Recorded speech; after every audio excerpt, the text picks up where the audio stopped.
Pues vamos a continuar hoy con el capítulo 9 y vamos a hablar acerca de las fuentes del Pentateuco.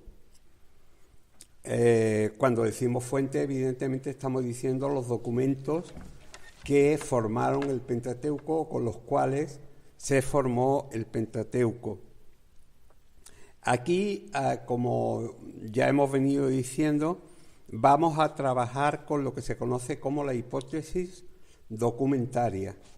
La hipótesis documentaria es esa hipótesis de trabajo que se hizo en el siglo XIX y que hoy en día se usa prácticamente en todos los seminarios un poco serios que existen por todo el mundo. Entonces, aquí, como ya hemos dicho, la composición del Pentateuco, según la hipótesis documentaria, sería 4 documentos y algunos fragmentos. En este caso sería el documento yavista, el documento eloísta, el documento deuteronomista y el documento sacerdotal. Y a eso se unieron toda una serie de fragmentos que estaban conservados en diferentes santuarios de las distintas épocas.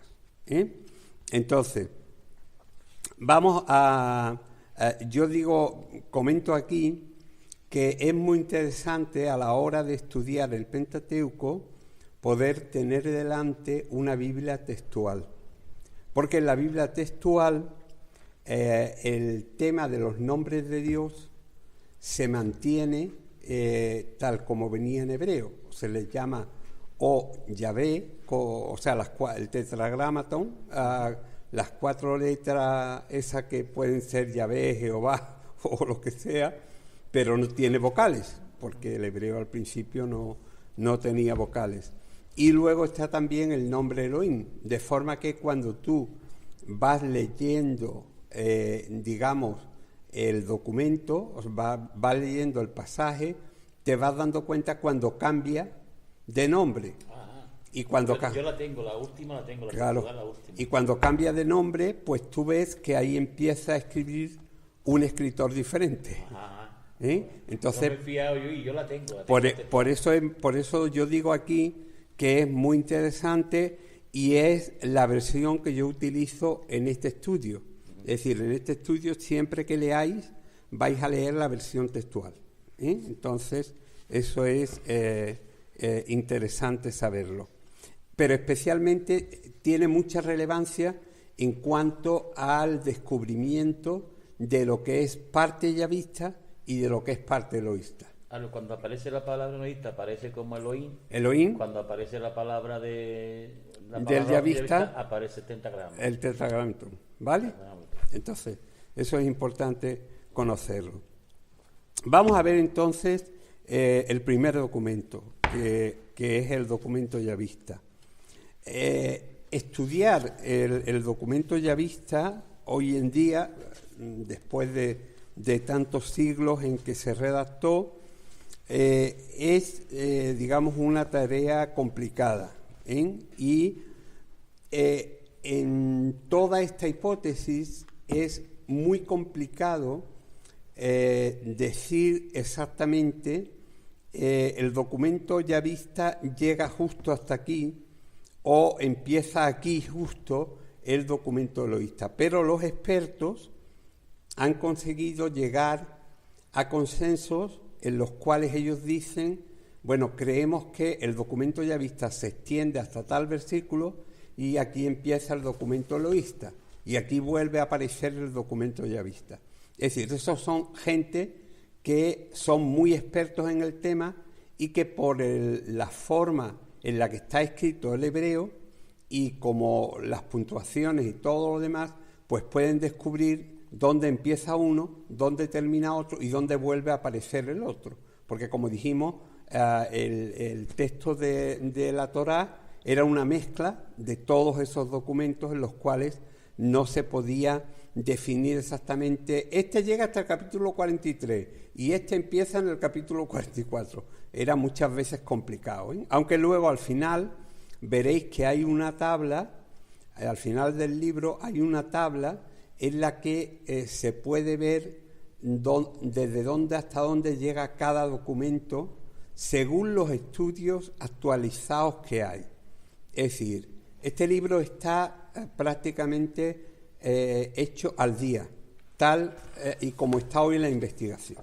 Entonces, eso es importante que lo sepamos. Bueno, el nombre del documento, como ya sabemos, viene del nombre de Dios en hebreo, que era pues YHVH para nosotros, ¿no?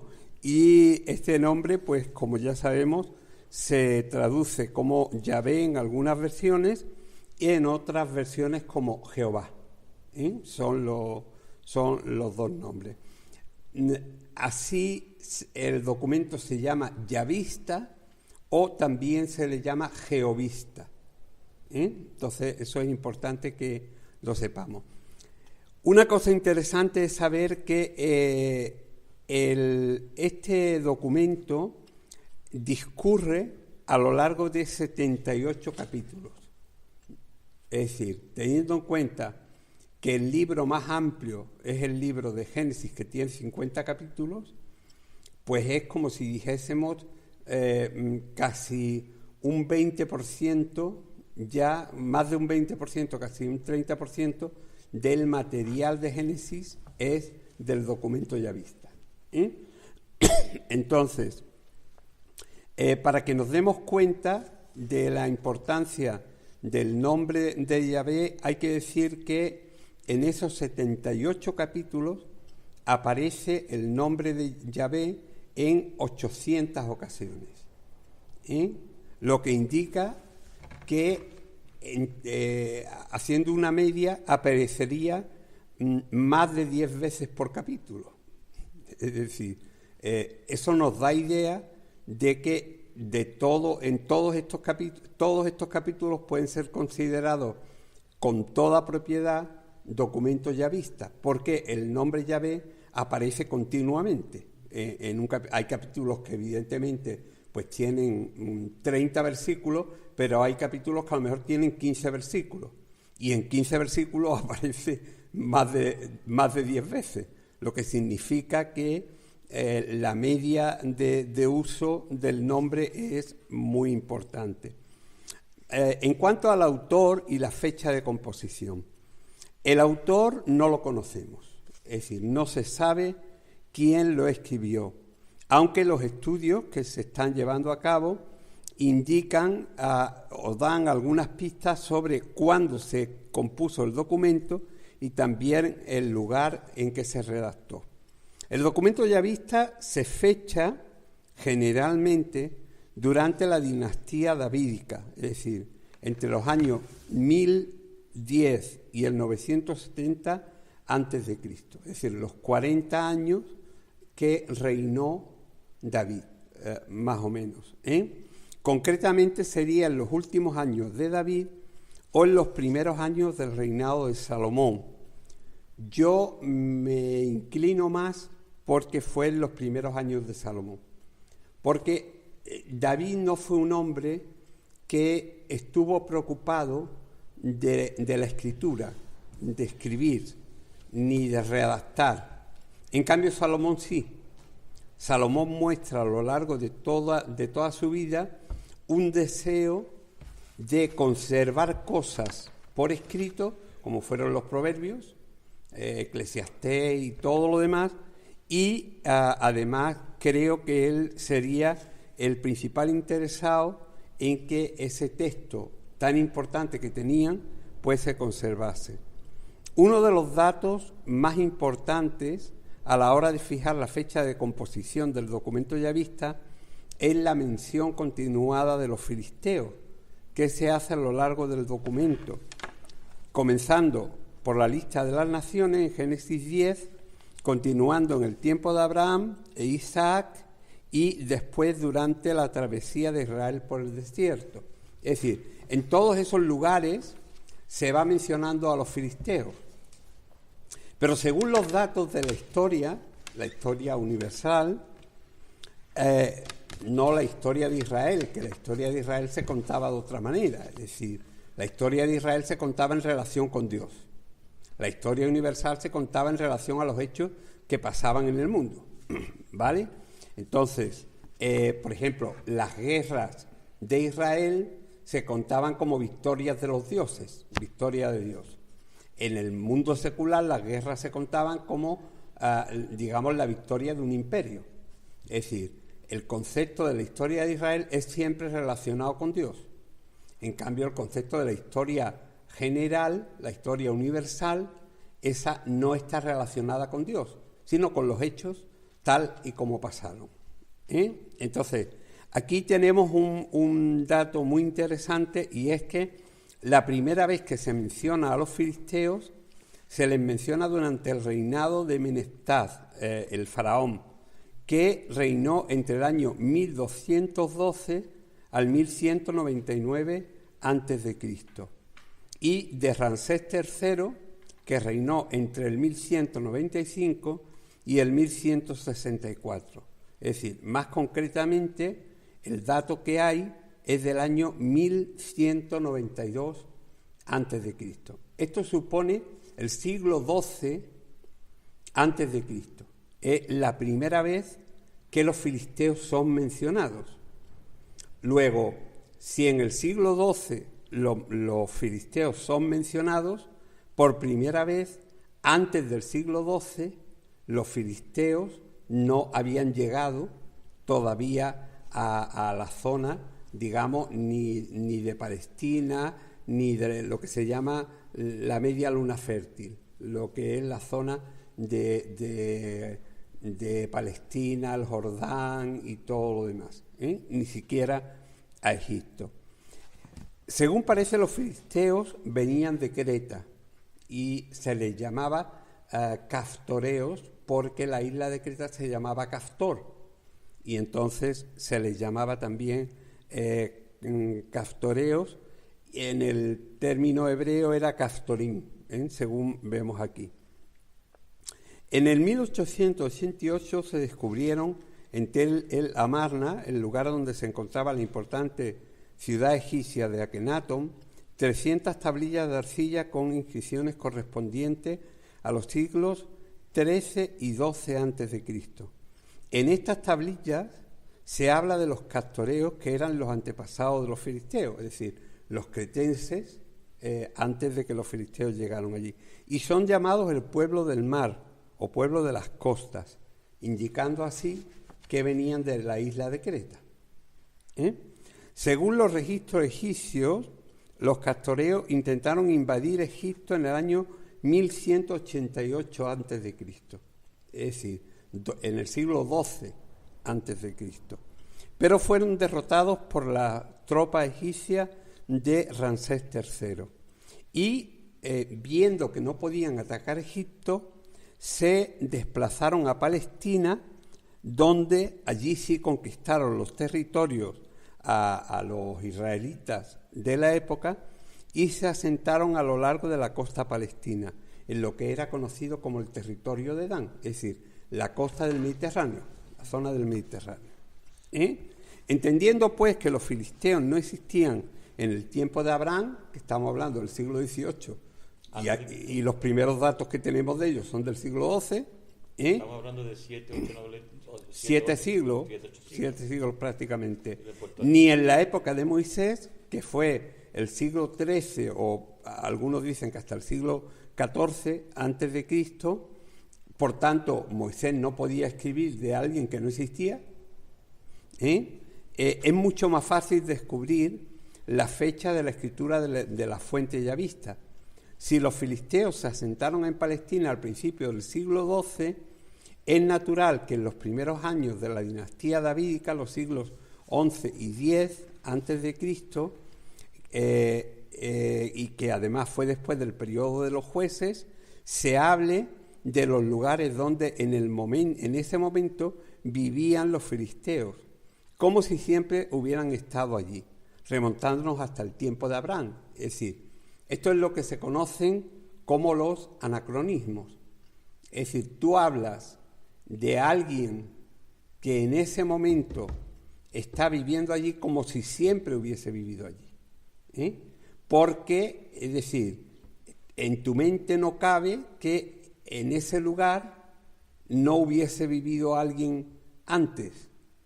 Y entonces, como los que ahora viven, parece que siempre han estado allí.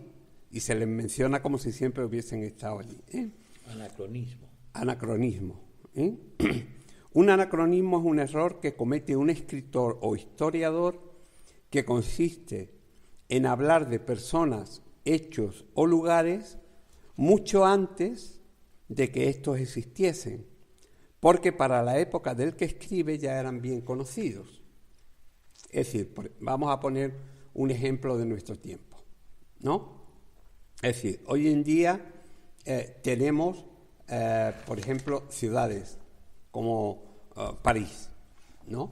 Que, digamos, pues empieza a ser importante en el siglo XVIII, aunque, desde la época de la Revolución, es decir, pero imaginemos que ahora nosotros estamos hablando del siglo III y entonces al escribir acerca del siglo III decimos en la antigua París.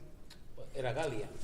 Entonces, en aquella época París no existía, pero como ahora existe y tú estás escribiendo del sitio, pues al escribir del sitio tú mencionas que ese sitio ya existía entonces y la ciudad de París no existía cuando Francia se llamaba la Galia. Yo me gusta mucho, por ejemplo, la historia, ¿no? La historia vemos que hay como Marruecos. Marruecos hace 2 días no existía, hace un mes y menos no existía. Sí. Era parte de la mitad del Marruecos, era español. Sí. Y entonces ni existía marroqués ni todo eso, y ahora existe Marruecos. Marruecos, sí. Desde que hace nada y menos es cuando existe Marruecos. Sí.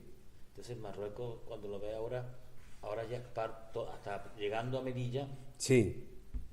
Había casi pegando a lo que era Marrakech, todo eso era español, Sí. y todo eso, y ahora se le conoce como Marruecos. Claro. Si empezáramos a hablar de Marruecos, ahora es cuando se conoce como Marruecos, Claro. ahora tiene la identidad de Marruecos, Claro. pero antes no era Marruecos. Claro. Pero eso es lo mismo que, por ejemplo, sucedió con Samaria. Se hablaba de Samaria, o sea, como si existiera Samaria antes de que se la compraran al hijo de Semer. Samaria se llamaba Samaria porque el propietario de toda aquella región se llamaba Semer. Entonces, eso se lo compran y se le pone el nombre en la época del rey Onri.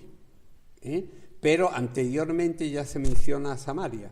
Eso fue cuando estaba el Reino del Norte. El Reino del Norte. Pero claro, ¿qué es lo que sucede? Que esos son lo que definimos aquí como anacronismo. Anacronismo, yo lo apunto muy bien. Los escritores hablaban de una tierra que ellos ya la conocían por un nombre y le daban ese nombre antes de que tuviera ese nombre la tierra.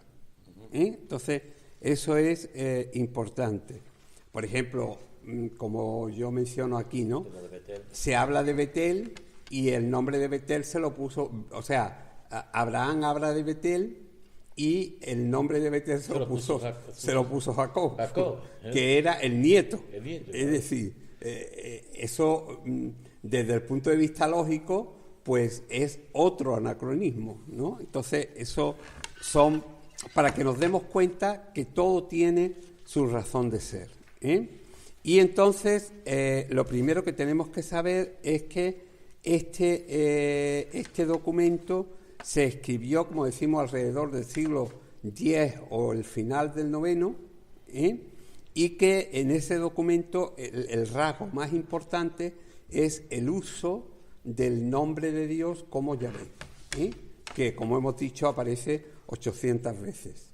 O sea que no es cualquier cosa. Ahora, ¿desde dónde y hasta dónde va el documento yavista? Uno de los grandes problemas con los que se encuentra es la definición de dónde empieza uno y dónde termina otro documento. No obstante, y aceptando un pequeño margen de error, existen ya varias clasificaciones de las fuentes del Pentateuco bastante coincidentes entre sí, aunque provengan de distintos círculos de estudio, es decir, tanto católicos como protestantes, han llegado a una especie de consenso en el cual se tiene, digamos, con muy pequeñas variaciones, una idea bastante aproximada desde dónde empieza un documento, dónde aparece el otro, cuándo vuelve a aparecer el siguiente y así sucesivamente. La extensión del documento yavista va desde el capítulo 2 y versículo 4 del libro del Génesis hasta el capítulo 25 del libro de Números, pasando por el libro de Éxodo. Es decir, que aquí, si nos damos cuenta, no hay nada del documento deuteronomista. Ese es un documento propio. Es decir, el documento yavista no toca el documento del Deuteronomio. El Deuteronomio va aparte.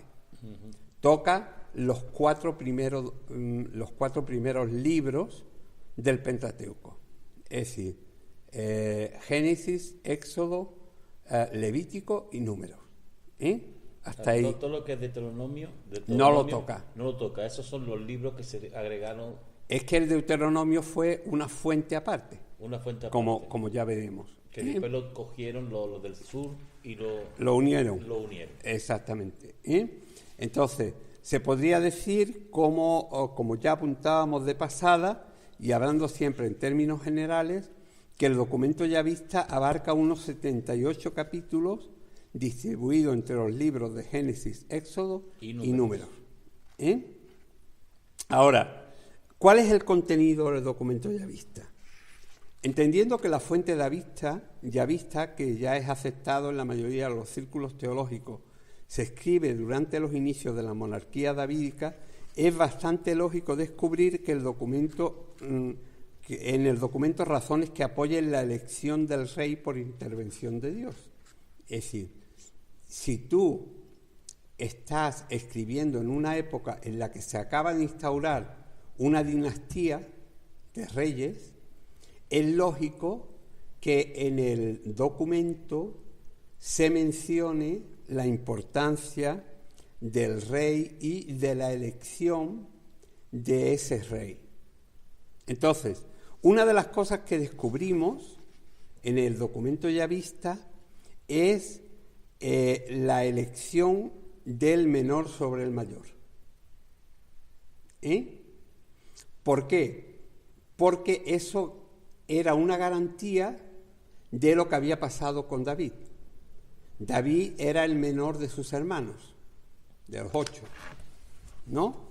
Entonces, y Dios eligió al menor sobre los mayores. Entonces, que a lo largo de todo el documento yavista se hablase acerca de la elección de Jacob sobre Esaú, de Efraín sobre Manasés, o de Moisés sobre Aarón, eso indicaba que Dios había querido desmontar lo natural, es decir, lo natural era que los importantes fueran los primogénitos, o los mayores, los hermanos mayores. Pero en el caso del documento yavista, lo que se ve es que Dios va eligiendo al menor, al más insignificante, en lugar de al más importante o el más reconocido. Entonces, eso es una de las características del documento yavista. Eso se ve muchísimo a lo largo de eso. Pero además, el documento yavista tiene una característica muy importante, que es la característica de las promesas. Entonces, la base, se dice por parte de casi todos los teólogos importantes, que la base del documento yavista es la promesa de Dios a Abraham, en Génesis 12, del 2 al 7, donde dice: yo haré de ti una gran nación, te bendeciré y engrandeceré tu nombre y serás bendición. Bendeciré a los que te bendigan y a los que te maldigan, maldeciré. Y en ti serán benditas todas las familias de la tierra, y a tu descendencia daré esta tierra. Si nos damos cuenta, en apenas unos pocos versículos se menciona continuamente el término bendición. Bendecir, te bendeciré, serás bendición, bendeciré a los que te bendigan y serán benditas. Es decir, en apenas 4 versículos se mencionan 5 veces el término de la bendición. Por eso, digamos, esa promesa de bendición tenía una triple forma, que era primero la multiplicación, la bendición y la posesión de la tierra. Y esto se repite una y otra vez a lo largo de todo lo que es el documento Yavista. Es decir, hay cantidad de pasajes en los cuales se repite esta secuencia.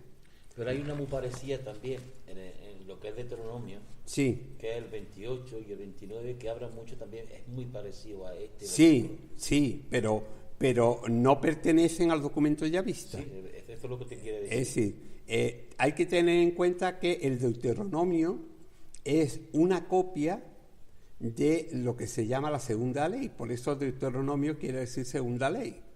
Entonces, al ser una copia, lo que hace es reproducir parte de los textos que ya se mencionan en los otros libros. Por eso, por ejemplo, capítulo 20 de Génesis, que es los 10 mandamientos en el Sinaí, están en el capítulo 6, 5 y 6 de Deuteronomio.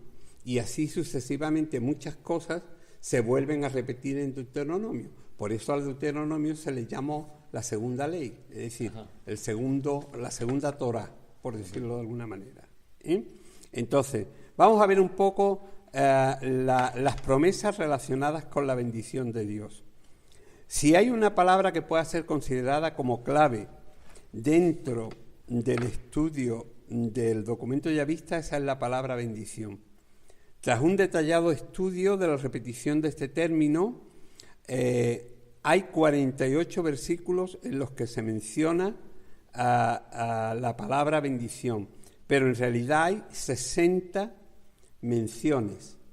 Es decir, en 78 capítulos, recordáis que el libro el documento Yavista ocupa 78 capítulos, en 60 veces, en esos 78 capítulos, se menciona el término bendición. Es decir, eso indica que era la palabra clave de ese documento. Por otra parte, la promesa pasa de padres a hijos a través de sucesivos pactos de Dios con los descendientes de Abraham. Así se le hace a Abraham la promesa en Génesis, a Isaac, a Jacob, y luego se utiliza mucho esa referencia de el Dios de Abraham, de Isaac y de Jacob. Y luego ya al final se agrega y de José,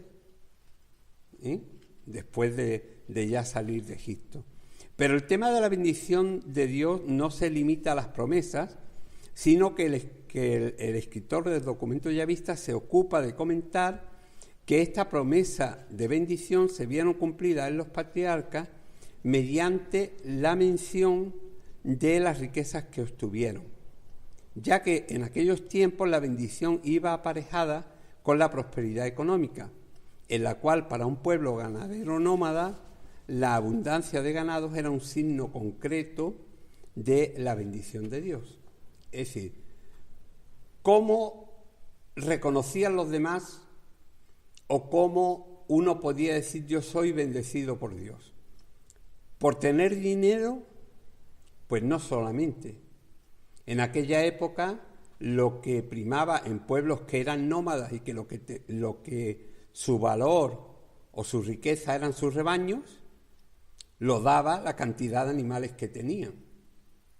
Entonces, así se dice que Abraham era muy rico en ganado, también en plata y en oro, que sus posesiones eran muchas, que Dios le había bendecido en todo y que Dios le había bendecido mucho y que se había enriquecido. De Isaac se hace algo parecido diciendo que Dios bendijo a su hijo Isaac, cuando estaba hablando acerca de Abraham. Y más adelante dice, Isaac sembró en aquella tierra, estando en Gerar, y aquel año estuvo 100 por 1. Jehová lo bendijo, y el hombre se enriqueció y continuó enriqueciéndose hasta llegar a ser muy rico. Tenía rebaños de ovejas, hatos de vacas y abundancia de siervos. Nos damos cuenta que, es decir, la expresión siempre es relacionada con lo que era la cantidad de animales que tenían. Pero es que eran un pueblo nómada. Es decir, es que era lo lógico. Lo que veo muy parecido, el lenguaje al libro de Job.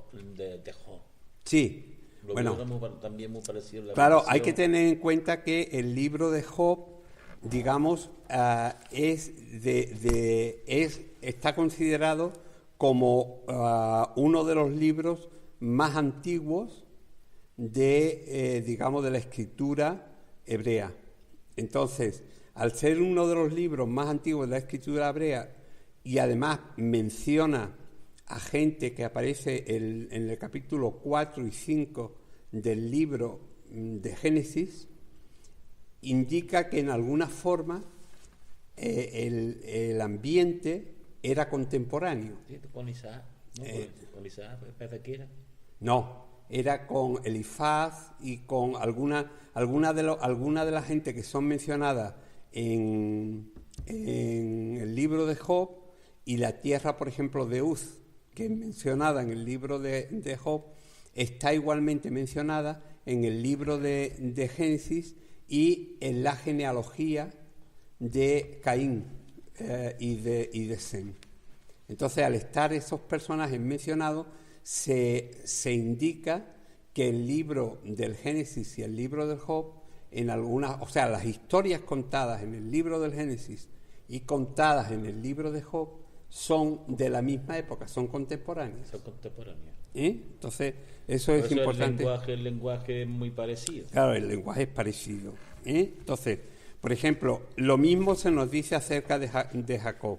Se dice, igualando prosperidad con bendición, que Dios lo prosperó muchísimo y tuvo muchas ovejas, siervos, camellos y asnos. Y más adelante, cuando se va a ver con su hermano Esaú, le dice: acepta pues mi presente que te ha sido traído hoy, pues Dios me ha favorecido porque tengo de todo. Es decir, tras Jacob, lo mismo vemos con José, en el que se muestra la vida se muestra en su vida la bendición de Dios y por tanto el cumplimiento de la promesa. Dice: pero Jehová estuvo con José y el hombre tuvo éxito, y todo lo que él hacía, Jehová lo prosperaba. Es decir, fijaos el concepto de la bendición de Dios, que se repite nuevamente y dice: pero Jehová estaba con José, le extendió su misericordia y le dio gracia ante los ojos del encargado de la cárcel. Estamos en la página 164. Dice: porque Jehová estaba con José, lo que él hacía, Jehová lo prosperaba. Y finalmente vemos que, José es prosperado hasta el punto de ser convertido en el primer ministro o gobernador de Egipto. Esto es importante. Por tanto, el tema de la bendición de Dios se ve a lo largo de todo el libro, de todo el documento yavista, especialmente dentro de lo que es el libro del Génesis, que es donde más parte hay del documento yavista. Pero el tema de la bendición de Dios no se termina al mostrar cómo Dios ha cumplido su promesa con los patriarcas y sus descendientes, sino que hace una alusión muy clara a que los demás veían en la descendencia de Abraham la bendición de Dios. Entonces, por ejemplo, así vemos que Abimelech reconoce la bendición de Dios sobre Abraham, que Abimelech y sus generales la reconocen sobre Isaac, que Labán reconoce la bendición de Dios en Jacob, que Potifar descubre la bendición de Dios en José, que el carcelero egipcio también vio la bendición de Dios en José, y que el faraón reconoció a Moisés la bendición de Dios sobre Israel. Y fijaos que un aspecto importante, muy importante, es que en esa promesa, que es la base del documento yavista de serás bendición, bendeciré a los que te bendijeren y maldeciré a los que te maldijeren, se empieza a cumplir esta promesa cuando vemos dentro del documento yavista que el rey de Sodoma, por ayudar a Abraham a rescatar a Lot, es bendecido por Abraham. Que Abimelech es bendecido a través de Abraham, que Labán es bendecido a través de Jacob, que Potifar el egipcio es bendecido a través de tratar bien a José, que el carcelero de Egipto es bendecido por su relación con José, y que Egipto entero fue bendecido a través de José, y finalmente el faraón fue bendecido por Jacob. Es decir, que si nos damos cuenta, el término de la bendición es repetitivo, una y otra vez, en todo lo que es el documento yavista. Un segundo aspecto que hemos dicho son las promesas relacionadas con la multiplicación del pueblo. Es decir, lo primero que tenemos que entender es que en un tiempo en que los asentamientos urbanos eran muy pequeños, es decir, las ciudades, cuando hablamos de lugares como, no sé, Berseba o cualquiera de esos lugares, a lo mejor eran pueblos que tenían 30 o 40 habitantes. Es decir, eran dos clanes de familias que se habían unido y se habían puesto a vivir allí. Y como en la época antigua la gente se casaba entre las familias para no tener que compartir las herencias o dividir las tierras, pues entonces lo que se iba haciendo es que eso se iba agrandando conforme se iban uniendo otros. Se casaban entre los clanes para mantener las herencias. Así le pasó también como a Jacob y al otro que le mandó a la tierra. Exactamente. De Labán. Entonces, pero fijaos que en 4 ocasiones Dios le promete a Abraham multiplicar su descendencia de una manera gigantesca. Ahí están los textos. Y más adelante le repite esa misma promesa a Isaac, a Jacob y a Efraín. Es decir, decirle a gente que en esa época tenían, como dice la Biblia acerca de Abraham, como diciendo, bueno, este era un hombre importantísimo, un hombre grandísimo, que lo que tenía eran 134 siervos, es decir, su tribu era de 140 personas, ¿no? Es decir, decirle que eso... Era grandísimo en aquellos tiempos. Decirle que iban a ser una nación que no iba a ser poder contada como las estrellas de los cielos o como la arena del mar, era casi una exageración. Sin embargo, eso demostraba lo que era el propósito de Dios.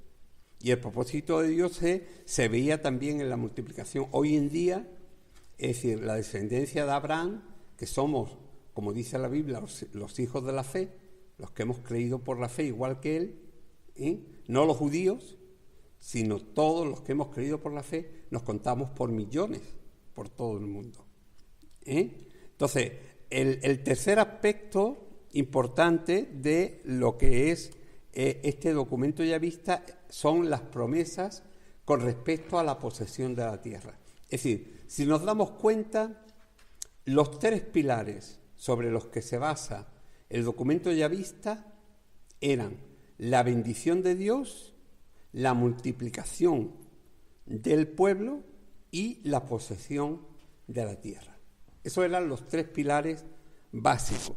Entonces, al igual que las otras promesas relacionadas con la bendición y las promesas relacionadas con la multiplicación, tanto a Abraham como a los demás se les da la promesa de que ellos van a poseer la tierra que Dios les va a dar. En este caso, Canaán, lo que se llamó la tierra prometida, porque era la tierra prometida por Dios, ¿no? Entonces, a Abraham Dios le promete en 5 ocasiones que le va a dar esa tierra, la tierra de Canaán. Por su parte, Isaac se le dice también en una ocasión, y a Jacob durante su sueño en Betel le dice, yo te daré esta tierra, le dice Dios. Es decir, evidentemente el escritor yavista está escribiendo en un periodo de relativa tranquilidad tras haber conquistado David una buena extensión del territorio a sus enemigos, y ve nuevamente en la monarquía davídica el cumplimiento de la promesa hecha a Abraham y sus descendientes de poseer la tierra de Canaán. Pues claro, hay que tener en cuenta que como esto está escrito después de que ya David ha conquistado la tierra, pues el hecho de que David haya recibido la tierra en posesión es una muestra más de lo que el documento yavista viene diciendo, que los tres pilares básicos, bendición, multiplicación y posesión, se cumplen también en David. Entonces, preguntas sobre lo que es el documento yavista antes de que entremos en el documento eloísta. Venga. Son 78 capítulos en los que discurre pero esos 78 capítulos no son capítulos completos. Sí. Pueden ser partes del capítulo. A veces son partes muy grandes y cogen casi todo el capítulo, como pasa, por ejemplo, en Génesis, en muchos capítulos completos. El capítulo 2, por ejemplo, desde el versículo 4, es casi todo yavista hasta el capítulo 4. Es decir, que hay 2 capítulos completos que son absolutamente yavistas. Ahí no interviene más nadie. Pero en otros capítulos, a lo mejor hay 10 versículos o 15 versículos que son auténticamente yavistas, que se mezclan con parte del documento eloísta.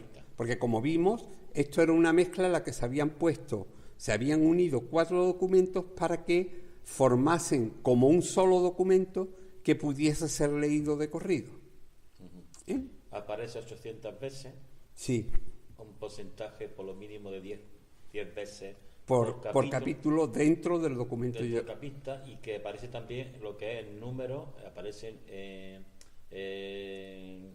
Éxodo y aparece el primero y en Génesis. Y en Génesis. Básicamente en esos 3 libros. Básicamente. Hay algunas puntualizaciones que algunos expertos dicen que también existen en Levíticos, pero prácticamente la base del documento yavista es el libro del Génesis, parte del Éxodo y parte de Números. Fecha, día el siglo aproximadamente. El siglo, la época de David, Salomón. Yo siempre me gusta decir, en lugar de hablar tanto de fechas, porque no se sabe exactamente cuándo se empezó a redactar y cuándo se empezó a recopilar todo lo que había para formar un primer documento, decir que en esa época se hizo, porque eso es lo que los expertos hoy en día están seguros, que fue en esa época, porque además el hebreo en el que está escrito el documento coincide con el hebreo que se escribía en esa época, porque el hebreo ha sufrido a lo largo de los tiempos distintos cambios, igual que el español. Por ejemplo, en español, en el siglo XV y XVI, pues muchas de las palabras que nosotros hoy en día tenemos cambiaban alguna letra. Por ejemplo, la X, que hoy en día no se utiliza casi nada, en esa época formaba parte de una cantidad de verbos tremendos. Y entonces tú lees hoy en día textos del siglo XV y del siglo XVI y te encuentras, por ejemplo, la X y la Y, que para nosotros hoy en día son muy poco utilizadas, pues formaban parte de lo que era el vocabulario general de la época. Entonces, sabemos que han ido cambiando, ha evolucionado mucho el idioma. Bueno, pues en esa época también. Entonces, los expertos, los paleógrafos y la gente que son expertos en la escritura se han dedicado a ver qué tipo de hebreo está escrito, por ejemplo, todo lo que es el documento yavista. Y han descubierto que el tipo de hebreo, digamos, pertenece a los siglos noveno y décimo antes de Cristo. Muy bien, muy bien, muy bien. Entonces, que no era el lenguaje que tenía Abraham. No, es que Abraham probablemente, el hebreo que hablase Abraham no era tanto hebreo, sino probablemente acadio. Una época, o sea, un lenguaje que se hablaba en toda la zona mesopotámica. Ajá. El acadio. El acadio. Pregunta. Era arameo, más bien, ¿no? Que hablaba Abraham, ¿no? Bueno, el arameo era el nombre que se le dio a la región de Aram. Y entonces, y también fue el nombre del hermano de Abraham. Entonces, de ahí se tomó el nombre de arameo. Pero digamos, en toda esa zona, en Ur y en toda la zona de Hebrón y todo lo demás, lo que en esa época, en el siglo XVIII, antes de Cristo, que estamos hablando... Hablando del siglo XVIII. XVIII. Abraham, siglo XVIII. ¿Habrá un capítulo donde nos mencione esto que estamos hablando de los siglos, por ejemplo, ahora mismo que ha dicho usted, de que Abraham fue en el siglo XVIII? Claro, eso lo vamos a ver en el libro siguiente. Ajá. Porque en el libro siguiente, en el siguiente lo vamos a comentar, pero en el tercer libro de esta trilogía vamos a hablar específicamente de lo que son ya datos históricos. Ajá. Es decir, nosotros tenemos, por ejemplo, en el libro del Génesis, que hasta el capítulo 11 no se puede precisar fechas.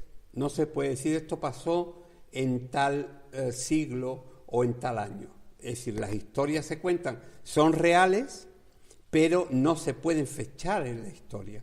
Por tanto, no se pueden tener como material histórico, porque no hay un dato que la fije dentro de la historia universal. Pero a partir de Abraham sí.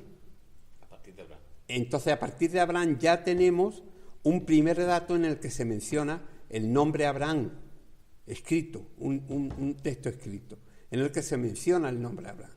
Entonces, a partir de ahí se puede hablar de un personaje histórico, porque ya está recogido dentro de la historia. Entonces, y a partir de ahí, o sea, ya sabemos que esa primera mención es del siglo XVIII antes de Cristo. Entonces, al saber que es del siglo XVIII antes de Cristo y que el mismo nombre Abraham es del siglo XVIII, es contemporáneo. Es una de las formas, si os dais cuenta, cuando recordamos acerca de lo que era la crítica histórica, decíamos que la crítica histórica miraba los hechos que se contaban y lo comparaba con los nombres, los lugares y las fechas que se daban en otros escritos. Y aquí tenemos el caso de que se da el nombre de Abraham como nombre en el siglo XVIII. Y entonces ya tenemos el primer dato de un personaje histórico. Y a partir de ahí ya sí podemos empezar a contar. Hasta entonces sabemos que los hechos que pasaron fueron reales, pero no sabemos cuándo fue la Torre de Babel, cuándo fue exactamente el diluvio, cuándo, Lamec mató al que mató, cuándo murió Caín, cuándo crearon a Adán y a Eva. Eso no lo podemos saber. Entonces, no hay fecha. No hay fecha. Bueno, los judíos se atreven a dar hasta lo que es la hora en que fue creado Adán, pero es que los judíos son muy puñederos para eso. Entonces, eso es importante. Sí, pero además te dicen que fue a las 6 de la tarde de octubre, del mes de octubre, del año 6000, yo no sé cuánto de nuestra... Sí, porque ellos tienen todavía esa cronología para ellos. Sí, pero tienen una cronología, digamos, muy fantasiosa, porque ellos le ponen la fecha que les da la gana de cuando empezó y a partir de ahí dicen este fue el primer día y ya está. Y eso es muy, muy poco fiable, sí. Vamos, eso no es confiable hoy en día. Antiguamente, pues como ellos se sentían los depositarios de la gran verdad de Dios, pues nadie les discutía nada. Pero hoy en día, la gente que estudia, los científicos y todo lo demás, son capaces de decirle, oye, mira, que la Tierra no tiene 6.000 años, sino que la Tierra tiene muchos millones de años y que el hombre aparece a partir de esta época, ¿no? Entonces las cosas son diferentes. Bueno, ¿continuamos con el documento eloísta o lo dejamos para la próxima semana? Yo a mí lo que he visto muy bien, lo que me ha gustado, ves como el anacronismo. Los anacronismos. Es muy interesante. Esto es para aprenderlo bien porque es claro, muy bonito. Claro, pero es que con el tema de los anacronismos pasa en muchos campos. Por ejemplo, se menciona en el capítulo 4 del Génesis que había gente que, digamos, que ya eran fabricadores de hierro. Uh-huh. Pero el hierro no aparece en Palestina, la edad del hierro no empieza en Palestina hasta el siglo XII a.C. ¿Qué quiere decir? Que el que está escribiendo Génesis ya conoce el hierro. Y lo de la música. Y si ya conoce el hierro, pues evidentemente el texto está escrito después del siglo XII, porque hasta entonces el hierro no existía. ¿Entendemos? Es decir, esos son muchos, anacronismos hay muchísimos. La cría de los camellos, es decir, cantidad de cosas que se ven claramente que están fuera de lugar en la historia. Entonces, pero los escritores cuando escriben ya los conocen y entonces los ponen como si siempre hubieran existido y en realidad no existieron siempre. Empezaron, por ejemplo, la domesticación de los camellos empezaron mucho tiempo después. En cambio, se habla de que en la época de Abraham, pues los camellos ya estaban domesticados, ¿no? Y llevaban las caravanas de camellos en esa época y tal y cual. Bueno, pues parece que eso todavía no se había dado. La domesticación de los camellos vino después. Las tres fuentes, o más bien los tres pilares del hedonismo es la bendición, la multiplicación y ¿qué es lo otro? La posesión de la tierra. Y la posesión de la tierra. Sí, esos son los tres grandes pilares sobre los que se basa el documento yavista, aparte del uso del nombre de Dios como Yahvé. Entonces, si queréis, o paramos aquí o nos metemos con el documento eloísta, lo que vosotros queráis. ¿Qué? Sí, el largo. Bueno, pues lo dejamos para la semana siguiente. Y esto también es bueno pues, es bueno dejarlo muy claro, porque eso marca mucho en nuestra mente lo que es una estructura de cómo se fue formando el Pentateuco, digamos, con unas garantías. Claro. Y se lo podemos explicar a cualquier persona en un futuro sin demasiado problema. Claro, yo, por ejemplo, lo que he visto de lo que eran números, de lo que es los capítulos que se aparecen, sí. Como después lo que es la segunda ley, sí. que es Deuteronomio, sí. Y después los fragmentos que se unieron, claro. Que estaban en los cuatro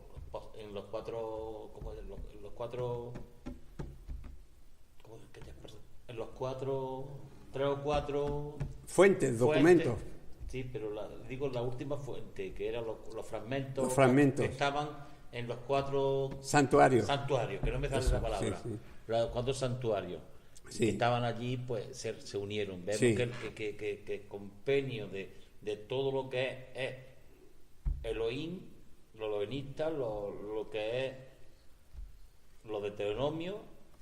El yavista, que es el primero. Sí. Y después ya, pues. El sacerdotal. Que es muy importante. El sacerdotal sí. Llega a ser. Que es del Levítico, seguramente, ¿no? Que no. El sacerdotal es, es el que recoge todo.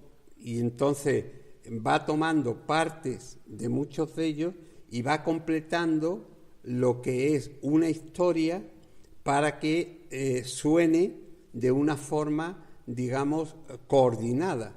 Es decir, una forma consecutiva, que se pueda leer de una forma consecutiva, como hizo Taciano con el Diatesalón, ¿os acordáis, no? Bueno, pues entonces vamos a despedir en oración y la próxima semana pues nos vemos para continuar con Vamos por la página 166. el documento eloísta, que es un documento importante.